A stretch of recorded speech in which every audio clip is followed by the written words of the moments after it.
So guys, today I want to show you something real quick.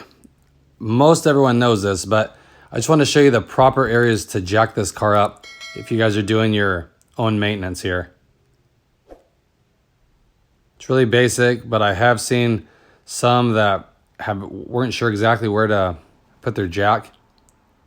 There's 4 points on this car that you'll use the most if you're doing tire rotations or oil changes. So they're under each side. And you definitely want to make sure that's where you're putting your jack. Anywhere else, you're going to damage the car.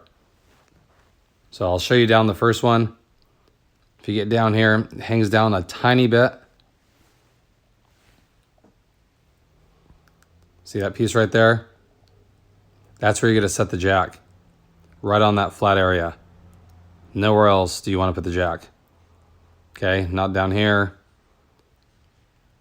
It'll bend it for sure. So that's what that's for. So set your jack there and it'll be nice and stable.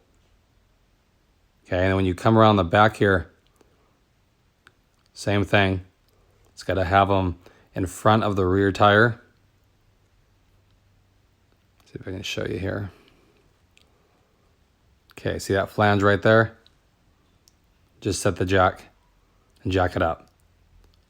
Like I said, I've actually seen people do it on the metal there where it's crimped. This runs all the way down like right there, and it'll bend it. And then you're going to cave in your floorboard too. So you can cause a lot of damage that way. Basic information. It is in the owner's manual as well. But I just wanted to share that with you guys. Just in case you're going to tackle your own projects. You know, whatever you're going to do. Most important thing is jack it up right. Use jack stands. Be safe.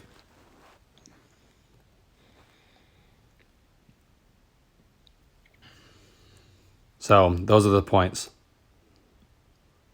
So again, I hope that helped you guys out. If you didn't know, just want to make sure everyone's being safe out there when we're working on our cars. That's the most important.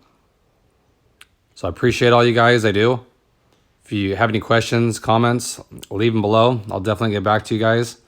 Like I said, I appreciate reading all your guys' comments. You guys have been a huge support along the way. And I will talk to you guys on the next one. Thanks, everybody.